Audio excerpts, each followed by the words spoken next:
Hi again, my friends. Welcome once more back to the cellar. Going to be a quick one tonight. I'm somewhat time constrained. I've been out all day. So what we're going to have a look at is a few bits and pieces have turned up. There's some stuff I've been getting on with, and there's a little bit more I'm going to get on with. So first off, LEDs. It's possible I ordered 1,000 of them. Yeah. Some little microchips. These are 595 shift registers, and also, which I wasn't expecting to turn up just yet, order of these from Germany. This is a breakout board I've designed for the 595s. It's got space here for a row of current limiting resistors and connect some LEDs there. So I'll be testing those at some point. Bunch more of those. More screws because I ran out of screws.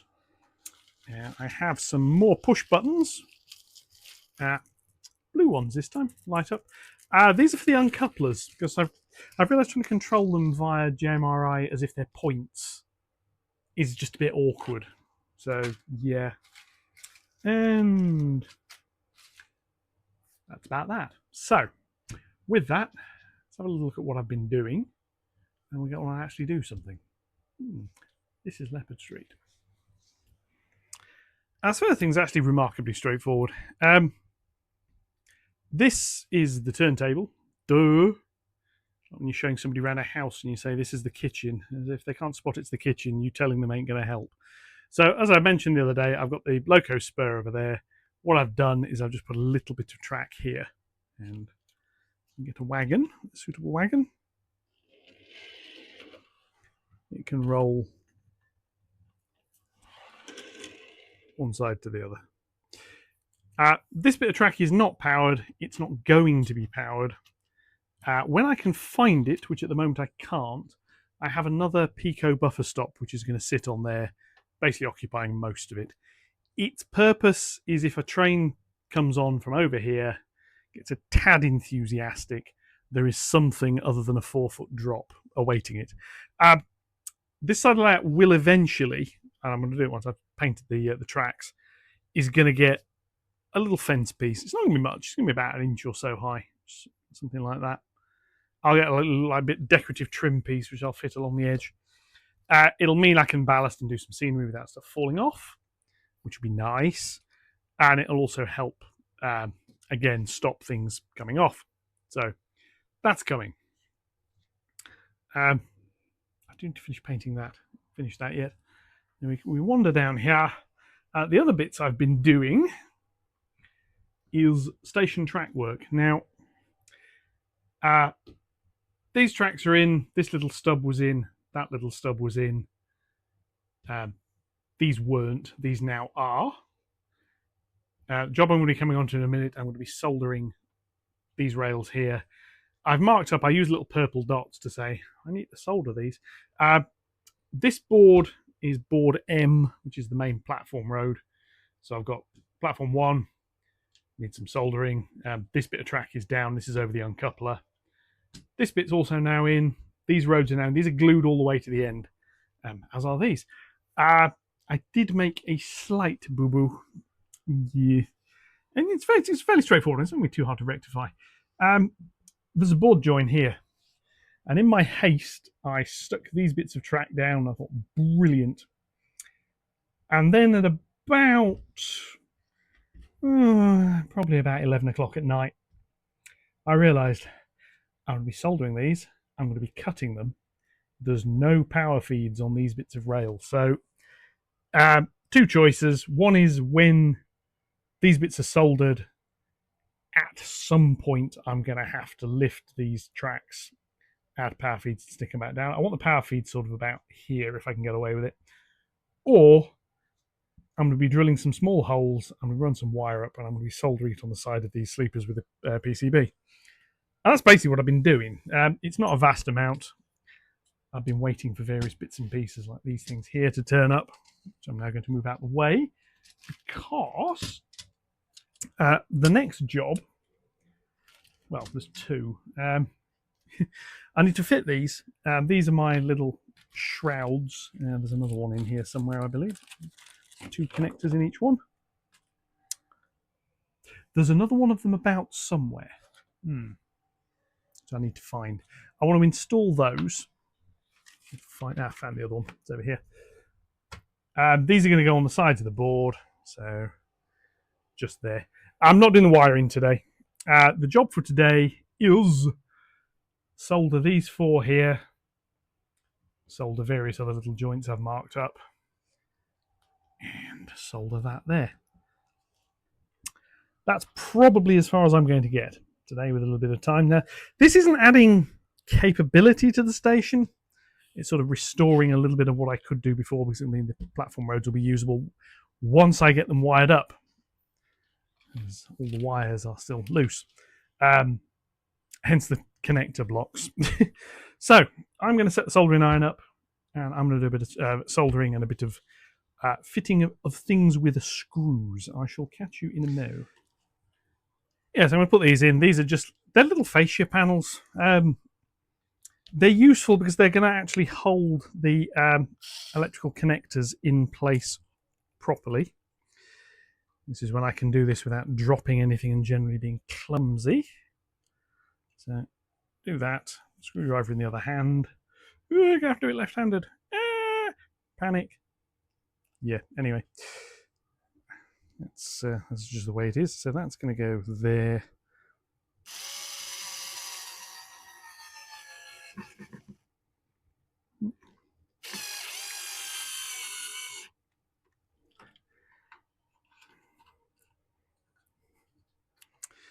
And that screw has decided to do something irritating, which is go slightly to one side. As a result, this one may not go in very well. We shall find out. Let's see if I can get this on a slight angle. It might go in.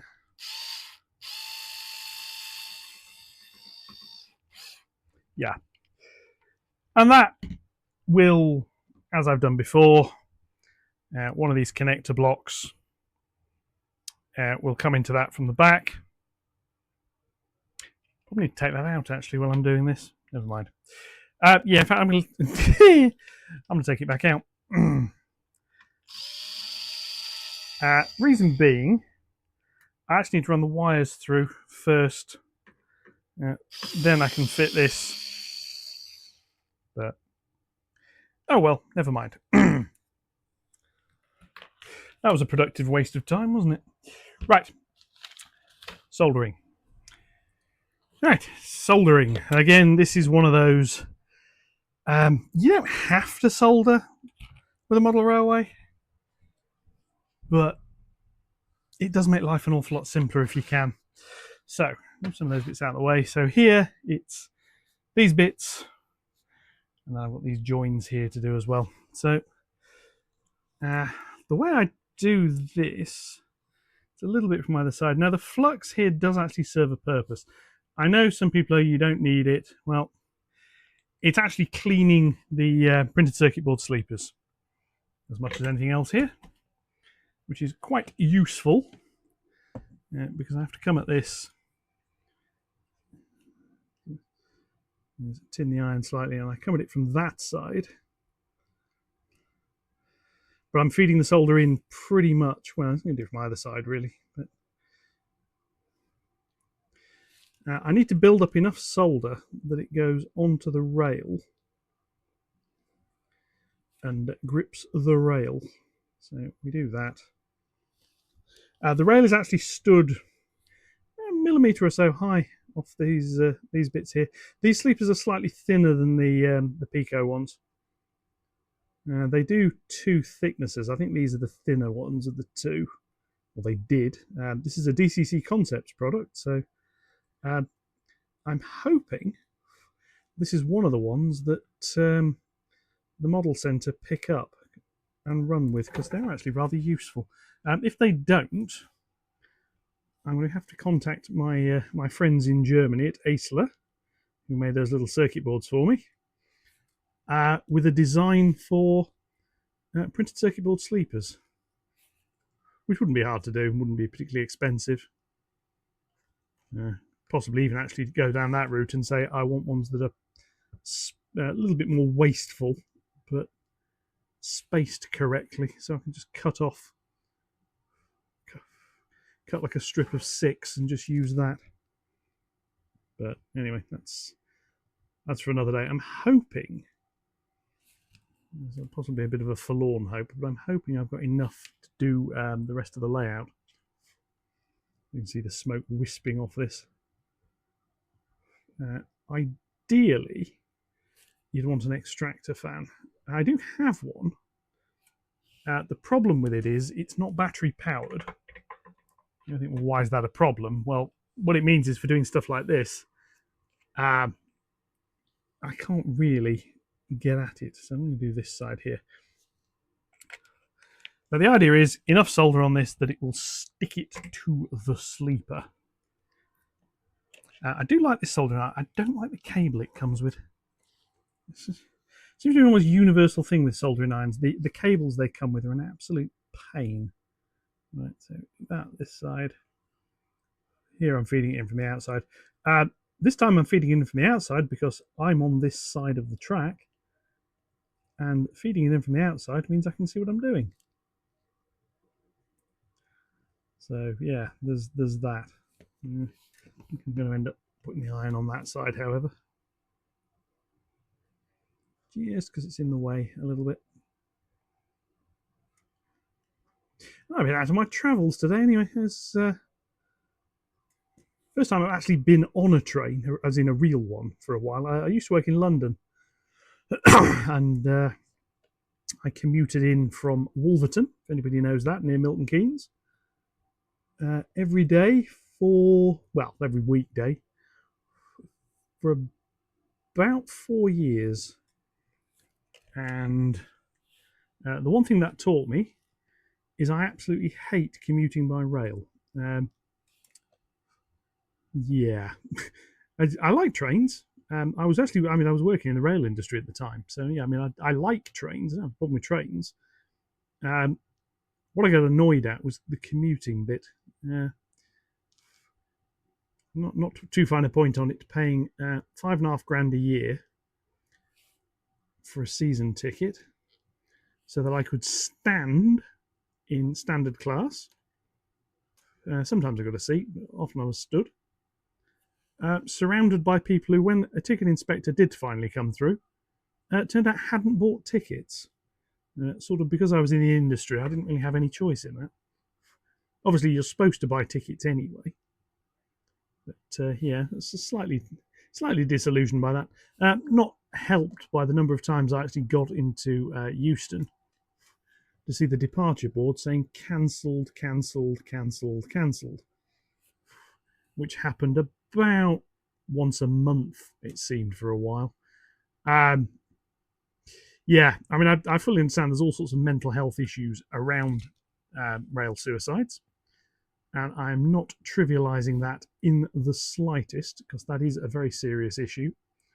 There are charities actually that deal with that, if anybody's interested in that. Both for helping people and also trying to deal with the fallout of it. Yes, being in the industry, I've known 1 or 2 train drivers who've had suicides, and I would say it's no exaggeration to refer to them as the extra victim of that. Is some of them never drive trains again. But anyway, so yes, slight rambling side there. Yeah, I don't particularly like commuting by train. Today, I was in Leeds. Now, for those of you who don't know, I live in Barnsley, which is the to give it its correct name, the People's Independent Democratic Republic of Barnsley. Because it's one of these things, if you know the place, you'll know why I say that. And if you don't, well, good luck to you, quite frankly. Yeah, so it was using our public transport infrastructure for a day. Train to get that. I've driven there before. The real problem with Leeds is parking, especially right in the town centre. The council there don't like people with cars. They don't like people driving, and they have invested. To be fair to them, they've invested quite nicely in bus infrastructure around the town centre.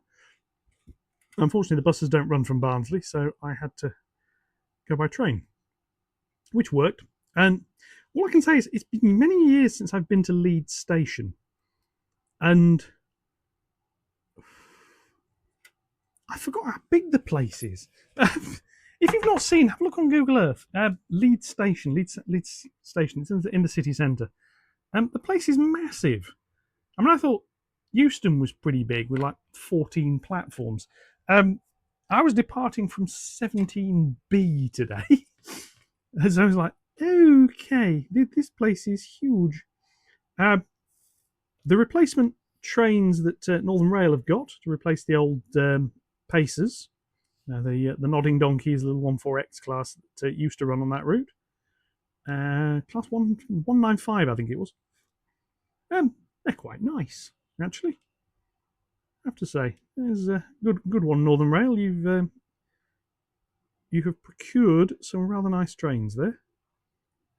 So yes, they work. I won't be rushing to get a model of them anytime soon because obviously they're modern image, stinky diesels and yuck.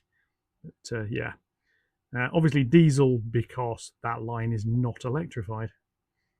Probably doesn't justify it, to be honest with you. That and using the bus to get to Barnsley Station, which I think it's one of these wonderful old stations. It used to be quite a bit bigger. Like many stations, it now has a car park where it used to have a goods yard. This is, I mean, it's not even a cliche. It is very, very common in the UK to find small town stations that used to have goods yards, because obviously they all did, turn them into car parks. So there, that happened. And I'm not quite sure when. They did some remodelling of the interchange. It used to have quite large platforms. Only two. They're quite large. It's now still got two platforms, but they're a lot shorter.